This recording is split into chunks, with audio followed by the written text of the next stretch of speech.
Houston riding that defense all the way to victories. You see, Houston had 8 sacks, a pair each for Danielle Hunter and Will Anderson Jr. Is it Anderson Jr. that's going to join the show? Oh, Bullock, who's going to join the show. He had 2 huge picks. They moved to double digits. They are the first teammates with 10 sacks through 11 games in a season over the last 5 years. Damien, Woody, always fun to be here. And, man, we saw an entertaining football game tonight. My Lord, that defense, woof. Look, the lens that people probably see this through is Buffalo. We're going to put them on the back burner, and let's talk about that defense and this Houston team. C.J. Stroud goes out with a concussion. Mills comes in, and they keep winning football games. And so he's held the rope. This defense, though, Damien, if this Houston team keeps winning, how frightening a proposition are they down the stretch and potentially into the playoffs? What do we say? What would we say upstairs? Tell the people. If Houston finds their way into the postseason, you're not going to want to play them. And I think the whole nation saw why. That Houston Texans defense, they're elite on all 3 levels. That front was absolutely ferocious. Josh Allen has never been sacked 8 times in his career. I mean, listen, most of these teams, they don't even have guys that can keep up with Josh Allen once he gets to moving around. But Houston, this defense, they have so many guys, and they come at you in waves up front.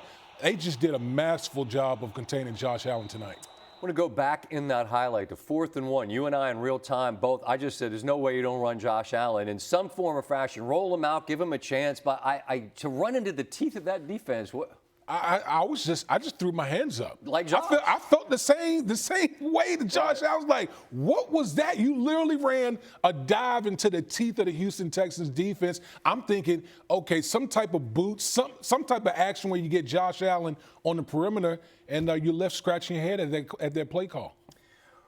Whether it's me talking to your BC brother Tim Hasselbeck on Sunday or talking to you on Thursdays, it feels like we often refer to the idea of a backup quarterback being as important a position as any in the NFL, because if your backup can't do it, then you fall apart.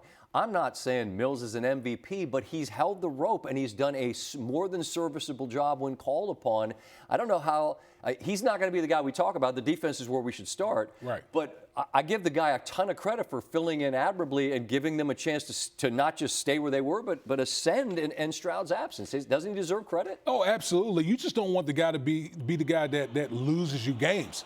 You know, he's done a very good job of just holding down the fort, making plays when they're there, and absolutely depending on the most important and the best aspect of their team, their defense. Right. Their defense is going to keep them in every game. And yet, having said that, you and I definitely wondered if, the relatively conservative approach with that lead could come back to bite him. It nearly does. An incredible execution on a 4th and 27, which has no chance to work, and it does. But then that defense again gets the stop, and they get the victory. As for Buffalo, they have lost on the road against Atlanta. Didn't look great offensively. They lost on the road against Miami. They just turned it over a number of times. They turned it over again tonight on a number of occasions, and there's nothing you could do in the face of that pass rush. How concerning is it to watch Buffalo continue to put tape like this out there in an AFC that feels as wide open as ever? Because I think we keep looking at KC and Buffalo and waiting for them to be who they've been, and maybe this is just who they are. This is who they are. And in regards to Buffalo, the problem with Buffalo is they're asking 17 to put on his cape all the time. He doesn't have the support. He doesn't have the help in order to overcome this team's deficiency. They're not good on defense. They don't have wide receivers that can get open versus man coverage. Coleman a scratch again for the 2nd consecutive game. Exactly, and their best receiving threat is their tight end Dalton Kincaid, who was also out. So they're very limited offensively, and they're bad defensively. I mean, look. Look at the last game they play against Tampa Bay. The man 17 is responsible for 6 touchdowns. Correct. And it's like, I mean, at some point, put on a cape. There's a little kryptonite, and that was the Houston defense tonight. We will hear from that Houston defense a little bit later. We'll hear from Damien a little bit later in the show. Right now, we hear from the reigning MVP, Josh Allen. Sacked 8 times, and they were defeated for the 4th time this season. I'll have to watch it on film. I feel like they were doing a few different stunts. They had a good plan, and we gotta play better. Did they show you something different, Josh, than what was on film? Did they surprise you? Not necessarily. They just got they wanted it today, you know, and yeah, I mean, we had a chance to win it there at the end, and got to find a way. What did you see on the final play? Final play, you know, looking like man, just dropping back and just trying to get it to one of our open guys. You know, yeah. On the fourth down play, it appeared on the sidelines on the TV broadcast that you might have been saying, what are we doing on that play? Was there some miscommunication, or were you just not happy with the play? Or? I mean, just frustration on my part. You know, just yeah, in a situation like that, probably should have just banged a timeout. Just getting, we got the play in late. You know, didn't give ourselves a chance there. How difficult is it to deal with that pass rush? Obviously, taking all those hits. Can you even put into words how it is to get through a game like that? Most sacks of your career. Yeah, it's not fun. I ran into a couple myself. I got to be better with throwing the ball away and living to see another down and letting us play some situational football and pinning them deep. And too many times I was going backwards, and I got to be better on that. Back to the key interception in this game tonight. Was it number 9 I said it was? Calen Bullock with the Bills driving, and he squeezes that one. And this Houston defense was the story of the night. 8 sacks. Bullock had a couple of picks. He's got the headset on, and he joins me now. Calen, welcome to the show for the first time. I'm Scott Van Pelt. It's a pleasure to have you after this spectacular night. I'm going to get to you in a minute, but I got to start with the guys in front of you that get to Josh Allen, the MVP, and sack him 8 times. I see that smile on your face, man. What's it like watching the guys at the first and second levels of your defense go to work? Got to be a show, man. Hey, yeah, every day they go in and they work. Them guys, they the best up front. They make our job easy in the back end. Hey, them guys got to them today, and they was sacking them every single play almost, it felt like. So shout out them 2 guys up front. When it's a guy like Josh Allen in particular, just how do you describe, Calen, just the level of fear that guy strikes in the hearts of players? Because you know, as big as he is, even if it's Daniil or Will chasing him, they might not be able to get him to the ground. I got to think that he, maybe more than any other quarterback, just keeps your attention until the play is over and the whistle blows. Yeah, of course. There's a reason why Josh Allen is one of the best quarterbacks in this league. Like you said, a guy who's big, he can do almost everything on the field, so that's a dangerous quarterback back there. But today we just trust our D-line was going to get to him. The picks that you got come in critical times. One of them you take back. There was a block in the back, and when you see the tape, like it's a block in the back. I'm sorry your touchdown got taken away, but the one that seals it, like the tension's got to be incredibly high with them knocking on the door. Just what do you see in front of you on that game-sealing interception, Calen? Can you take me through that? Like you said, them guys, they were driving down the field. The tension was high.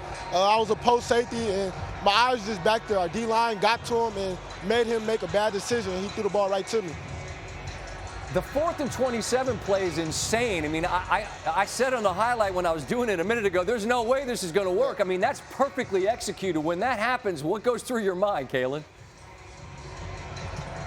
When that happened, I think we go through our mind, we got to keep fighting. Them guys called a good play, and they executed it. And, you know, they was, like you said, they was marching down the field. But the defense, we got the mindset, we're going to keep fighting, this game not over. All right, I got 2 more quick ones for you. Damien Woody said to me a moment ago, look, if this Houston team keeps winning, no one's going to want to see them down the stretch because of you guys on defense. How do you best describe the confidence that's growing within your room as you guys continue to win football games? Every guy on our defense, we just got the mindset we're going to be the best every single day we step out there on that field. We know we got some bad guys on our team to our left in front of us, and our D-line know that we're going to do our job in the back end. So it's just all of us, we going out there and we trust each other. When we trust each other, we're the best defense in the NFL. You're playing that way right now. Let me close with one on Saturday. There's a big one up there in the Pacific Northwest. I'm interested in what you think the fellas from Los Angeles have in store. That's a big one for SC now. What kind of confidence you got in their ability up there? Hey, I got all the confidence in my boys. Hey, fight on, man. We're going to get the job done. All right. Hey, listen, I'm going to let you go get to your guys to celebrate. Tremendous night. A couple more picks. You're already up to 9 in a young NFL career. Good luck, good health. And it's early, but happy Thanksgiving next week, Calen. Thanks for taking the time, man. Yes, sir. Appreciate it. You too. All right. That's Calen Bullock. Credit goes to, first and foremost, our defensive line. Like, for the way they go out, the way those guys relentlessly rush the passer, and everybody on the back end is playing sound and playing together. When we do that, we're tough to move the ball again. So our players are doing an outstanding job. I know you pride yourself on protecting Josh. For him to see him take that many hits tonight had to be rough, right? It'll be a tough night, all right? You know, probably won't be able to sleep. You know, like when I see the kid get hit and he rolls around all hurt and stuff like that. You know, it's a tough day for the boys. Like, that's like our little and big brother. You know, and it sucks, man. It sucks. I hate losing. You know, we're a good team though. So I think that our best day is yet to come. Damien Woody back with me. You were on some good teams and you were on some not so great teams. You ever on an O-line that gave up 8 sacks in a game that you can recall? Yeah. How's that feel? Fun. It's not fun at all. It's not fun at all, man. Like, as an offensive lineman, you take so much pride in keeping your guy clean. And, you know, when you have a night like tonight, going up against, the best unit in the National Football League, that's a tough pill to swallow. Tough pill to swallow. Understood. But as you said it earlier in our show, that is a ferocious and terrifying defense if you were to see them later down the road in the playoffs. Houston's got some work to do. So, too, does Kansas City. They play the Colts this week. In August, if you'd have said Week 12, the team that looked like a playoff team with the Colts, no one would have believed you. For Kansas City to get things right in the remaining games and be a playoff team, if there's one area that they have to get better at specifically. Finish. They got to finish. And I'm going to go to the defensive side of the football.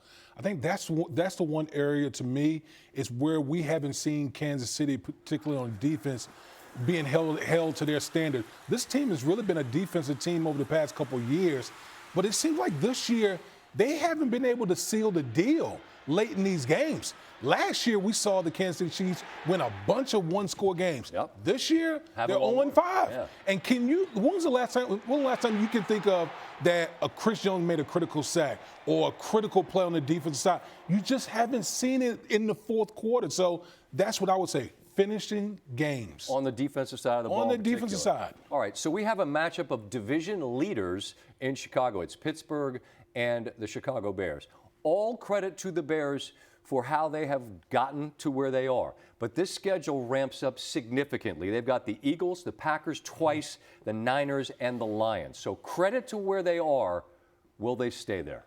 I don't believe so. I think it's their team, particularly their defense, is built on the house of cards. They're leading the league in turnovers, takeaways. Okay. But they're statistically one of the worst defenses in the league. I don't think that's sustainable for the long term. I love what Ben Johnson has done, particularly with the quarterback and Caleb Williams. Has really built him up. He's playing some really good football. They can run the football.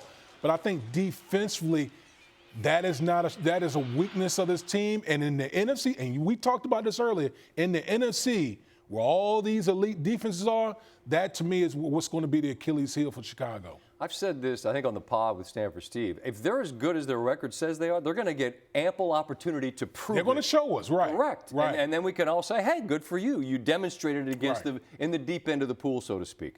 I think a lot of us, and I know I'm in this group, and I know you are as well, are fans of Baker Mayfield because he's a tough out. But this Buccaneer squad continues to slide as Carolina continues to ascend.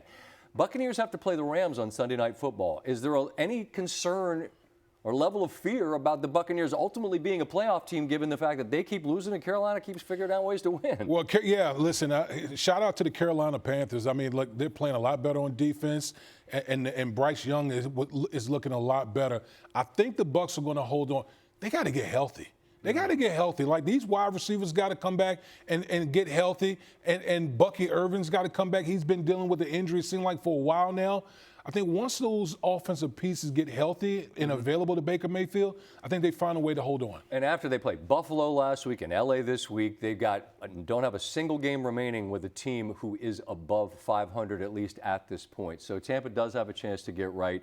It's Thursday, a week from this Thursday. You'll be with your family. Yeah. I'll be with mine. I appreciate you being part of my TV family. You know how much I think about you so fondly, and I'll be texting you to see if you're awake come about 6 p.m. and see if you got that nap working. I won't be. I won't be. I'll wait till you wake up. Yeah, yeah. All right. Happy Yeah. Thanksgiving, my Thank you, friend. brother. The great Damien Wood. Always a pleasure to be with him. Some significant news out of Cincinnati, where for the second consecutive day, Joe Burrow had a full practice. He took 100% of the team's reps on Thursdays, and that's with the ones. That's notable. He, of course, has been out since week 2 after suffering a toe injury. Now, at 3-7, the Bengals chasing both their tail and the playoffs down the stretch, unfortunately for them, is painfully familiar. If Burrow does play, he's clearly an upgrade, but how much better can they really be on offense than they've been of late under Flacco? The Bengals average over 30 a game in their last 4, even with a clunker last week at Pittsburgh. Quarterback play is not why the Bengals are in their spot, it's their defense. Meanwhile, I'm sure Baltimore, who's got ground of their own to make up in the AFC North, is thinking super freaking duper at the prospect of facing Burrow twice in 3 weeks if he is indeed their starter. You might remember last year the Ravens did beat the Bengals twice, but Burrow threw for 820 yards and 9 touchdowns against Baltimore last season.